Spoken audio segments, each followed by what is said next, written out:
Lovely ones, it's Ethany and it is Oracle Wednesday yet again for the 30th of October to the 5th of November. Just checking my notes there. Yes, I got that right. We are almost at Samhain. Tomorrow is one of my favorite days of the entire year. So let's go and pick a card for your week. So what I'm going to do, I'm going to swap on over those cameras. Like always, I'm going to show you your delightful spread and your choices for the week, your piles of cards. You're going to pick the one that you feel the most drawn to. And then you're going to come back, see this face, and I'm going to reveal the messages for you.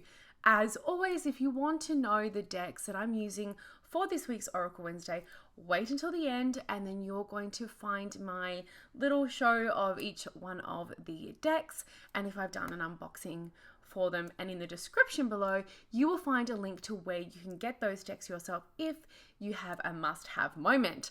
I've had plenty of those lately. I can totally relate. So let's get this party started and let's go choose your cards for Oracle Wednesday. Okay, so now it's time for you to pick the pile of cards that you feel the most drawn to. Take a deep breath, ask your guides or your inner self what message you need to hear, or if there is something that the divine wants to tell you, or what action you need to take moving forward for the week. And the piles are pile number 1, pile number 2, and pile number 3. And I highly recommend that you write down your piles so that you don't forget when we move over. And let's go to your messages revealed. Welcome back. Let's get this party started. So group number 1, things may have been a little bit of a struggle for you lately. We have got the 5 of Swords, which is the first card from your pile. But it moves very quickly into some more positive terrain. Then we have the Chariot. And finally, Sovereignty.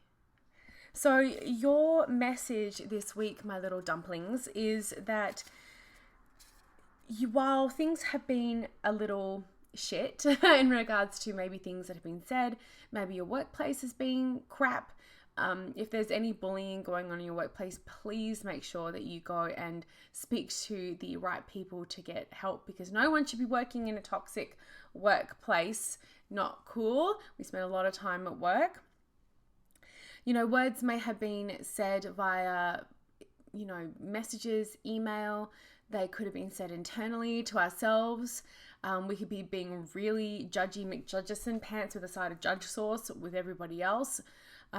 Or you could have been having flat out arguments, or there could be some really shitty kind of vibes or arguments that have not been spoken about, things that have been brushed under the carpet. All that kind of crap is basically attached to the 5 of Swords and the group for number 1. You're like, damn it, why didn't I pick another group? Soz about it. But what you're being really encouraged to do and empowered to do here is to embrace the last 2 cards. So while we're in this position here with the 5 of Swords right now, or the last week has been a bit of a struggle, or you've been like, I want to run away to the circus because everyone is being, a bit too much. What you can do about it is really in these 2 cards here, moving from that very 5 of Swords mental space of feeling pretty shitty into these 2, which is the Chariot and Sovereignty. So the Chariot wants you to remember that there are always little things, if it's not a big thing you can change, that you can control. So it may seem like the easy way is to, conform or ignore or back down or be small about things and let's not upset the apple cart. I don't want to get into any trouble. But really what you're being asked to do is go, well, if this situation is not serving you at the moment, and if you're stuck in this place, bring that Chariot energy and say, what decisions can I make? What integrations can I make in my life? What habits can I change, or what decisions can I make in order to move myself away from this situation of this bad boy?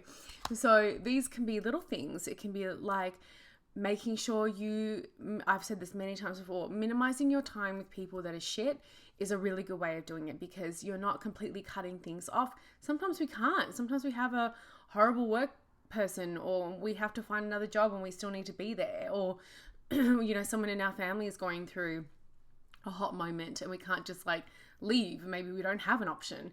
But minimizing your time, taking care of your mental landscape, doing what you can internally to ensure that you're taking care of your precious energy and your precious mind space. It's not always easy. I understand that. Sometimes you have situations where you are powerless or you feel powerless, but remember your power.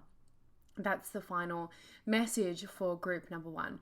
Remembering the power that you do have, and empowering yourself through every positive thing that you can do to move from the Five of Swords out of that space. So if there are isolating thoughts that are causing you to feel disconnected rather than unified with people, work on addressing those thoughts when they come up straight away and severing them and remembering your connection to the divine and your connection with everybody else. If it's something where there has been an argument that has been swept under the rug, next time it happens, make sure you nip that in the bud and address that immediately. If it's, bullying or harassment at work, do something about it. Don't just let people get away with it. And I know, again, there are situations that are, I'm not saying that every situation is the same, but empowering yourself as much as you possibly can. And with the Sovereignty card, while we have this Chariot of bringing together what we can do externally and internally to move forward and move away from this Five of Swords, whether it's getting therapy or counseling or speaking to someone about not feeling very great or having a bad day, then we have the Sovereignty card, which is remembering your divinity, remembering your connection to the divine, remembering that you're not alone, remembering just who the F you are. One of the most empowering things that I do for myself whenever I'm having a hot moment is I say, remember who you are, and then I actually state those things for myself. It may sound like a little bit silly, but it absolutely works. So I say, I am a daughter of Athena. I am a witch. I am powerful. I am a manifester. And I just say all those things to myself over and over again to remind myself who the F I am. And that really is such an incredible thing that you can do that costs absolutely nothing, and you can do in your mind at any time, that is going to help you move forward. So group number 1, you are being asked to identify and not shove things under the rug if things have been a bit shit and a bit hard. Disagreements, harsh words, especially if you've been saying them about yourself or other people. And then you're being asked to integrate the internal and external to move forward into a space where you're not feeling as though you're in this Five of Swords energy, and then remembering who the hell you are to support that on a spiritual level as well. Because you have a lot more power than you think you can. Change the things that you absolutely can to help support you to have a more aligned and less stressful and anxious and certainly less harsh week. That brings us to group number 2 and pile number 2. Your first card is the Magician. Your second card is the Six of Wands. And your third card is Gratitude, one of my favorite cards in my Oracle deck. And this is really if you look at those, you're like, winner, winner, chicken dinner. And who doesn't love a chicken dinner, especially if it's a roast chicken? Sign me up. I love me a good roast. Anyway, it's totally not, this is not saying to go out and get a chicken dinner. Although if you're peckish and you do like the chicken, then, maybe. So this is really a positive, very, very positive set of cards here. If you have picked group number 2, you are onto something. If you have been waiting for a sign or looking for a sign that you are on the right track, that you are doing the right things, that you are headed in the right direction, all that kind of jazz, this is a very clear yes, you are, and that you are the one who is helping co-create that. So I absolutely believe that we are co-creators. in the universe that we can set out to help shape and change and navigate our life with the universe, and to bring what we want into manifestation. Not always easy. Sometimes it takes a lifetime, but I do believe that we can do that. So if you have been waiting for this sign, you are absolutely onto it. So let's go through each one of your cards. So the Magician is it's the action. It is that you have all the tools in front of you to do and to achieve what you need to, even if it's not everything at this time, at this moment, right this second. That's something that is really, really important when it comes to success, when it comes to creating goals, when it comes to building businesses or going after anything. It's not just like you can snap your fingers and have absolutely everything, because holy shit, if we could all do that, then we would all do that and it would just be an absolute fucking nightmare. Can you imagine the world? It would just be, oh God.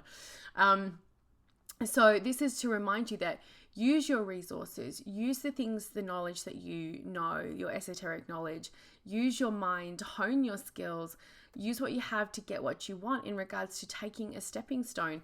One of my favorite episodes of The Office, or that brings this one to mind, is the flea market one where they have the garage sale in the office, and Dwight actually goes from like having, I don't know if it was like a used candle or like something, all the way to this telescope, and he keeps swapping it up, and obviously he does it in a manipulative way. Sometimes the magician can be a charlatan, so don't do that. But he gets his telescope, and then Jim trades these magic beans. Anyway, it's, if you know The Office, you know the episode. I love that show. So, use what you have. So if you have a skill, maybe you can do a barter with someone for something else. If you have something that somebody wants, or sell some stuff on eBay to buy a new piece of equipment or things like that. That's what I'm talking about, using what you have to get what you want, not necessarily like scamming people. That's not great karma. The Six of Wands is a reminder that when you go on that quest, you are going to be successful, really putting your mind to it and using these two little elements of nuggets of truth and beauty, nuggets of like wisdom, that you're going to be able to, achieve what you put your mind to. But it's all about taking action. So these are action cards. The Magician is acting. It is physical force. It is the material realm, which is an important thing to remember, that you need to do shit in the material for magic to happen. The Six of Wands is going on that journey, taking the steps, going after your grail, going after your dreams. It's an important card because wands are action. It's fire. Fire don't really do nothing. It burns. So make sure you go and burn in the direction that you want to be burning in. Does that make sense? Certainly those people who are affected by the fires in California, we are praying for lots and lots of rain, and the winds to die down. And then we have gratitude in the last card here. And that is saying thank you for every small opportunity, for every window that opens, for every order that comes in, for every step that you take, every pound that you lose, for whatever it is that you're moving towards, whatever your big goal, every 1,000 words you write, every time that you move one step forward, you are going to put in gratitude, because small wins add up to big victories. And that is really what life, if you can get to the space where you are working in alignment, is all about. So that is your cards for group number 2. You are on the right track. This is the sign that you have. These are the droids you've been looking for. This is the sign that you've been looking for in regards to, am I doing the right thing here? Especially when it comes to something that fills your heart up. If your heart knows it's right, even if it's a little bit scary, then you're probably on to a winner. Making sure you're using what you have to get what you need, moving forward every day, and celebrating the wins when you get them. Now, group number 3, pile number 3. We have the 8 of Cups, one of my favorite cards in the entire tarot deck. The Sun, very positive card. Actually, I feel like all of these are pretty positive. And Forgiveness is your final one there. So your message for this week is that forgiveness is often a process. And when we move forward from the past, and when we forgive ourselves or we forgive other people, it's not as though this is just like a one and done situation. That is a fable. Sometimes it's easy to forgive a small trespass or a small argument, but often things come up more than once, or it's a big thing that you're trying to let go of, or you're trying to forgive yourself, because life happens and an old wound can open up, or somebody else down the line can do the same thing that person that you forgave did, and all of a sudden you're like right back in there. And that is just the way that it is being human. Unless you become an isolated wackadoo and literally board your house up, you're going to have some interaction with someone, somewhere. Please don't do that. I mean, like, live your life, but I don't necessarily think isolation is the way to go. We are group, we're social creatures. So this is saying that while you're walking away from the things that no longer serve you, it is and going forward on a quest that is for you. And with that eclipse, it's like a reminder of the shadow path and realizing what is ego and what you have to drop. And sometimes we get triggered for silly reasons, and sometimes they are really, big reasons. But when you're doing that, when you're walking away and releasing the past and releasing its hold on you, and the power of that story and that need to be in the dramatic lead role so that you get attention all the time, while you're doing that and while you're going through that, which is also a process, a total process for your entire life, and taking those actions and celebrating when you can free yourself from the forgiveness route, just know that it is not always just a one thing. And if you slip up, if you go back into old patterns, if you make mistakes, that is also part of the forgiveness process. So we can release our connection and our ties from the past and click the anchor and bring that up so that we're free. We can release the bird from the cage, whatever kind of thing you want to call that. What is that called again? Everyone's screaming it at the screen at the moment. You know what I'm talking about. Whatever, however you want to say it. Know that one of the other things about this journey and what that sun card is really saying is that in the present, in the right now, in the today, because the sun is about, that the timing thing is 24 hours a day. In this day, what you can do is identify the patterns and choices and habits that you have control and created that have led you to those situations, so that you're not repeating them again. And I'm not talking about when someone does something awfully shitty to you or puts their will on you and does something crap. Never. That is on them completely. I'm talking about what you can do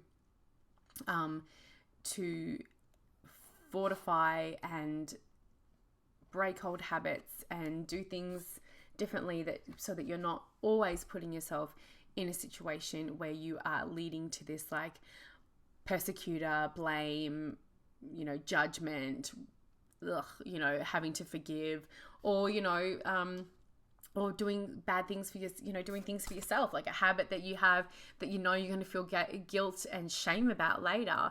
Can you do something to change that? Even if it's like something that you maybe shouldn't be feeling guilty about, but you were brought up to feel that way, or society wants you to makes you feel shit, or you feel like you should be doing something differently.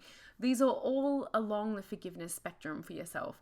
So as much as you possibly can, work on today as well as releasing the past. I hope that made a lot of sense.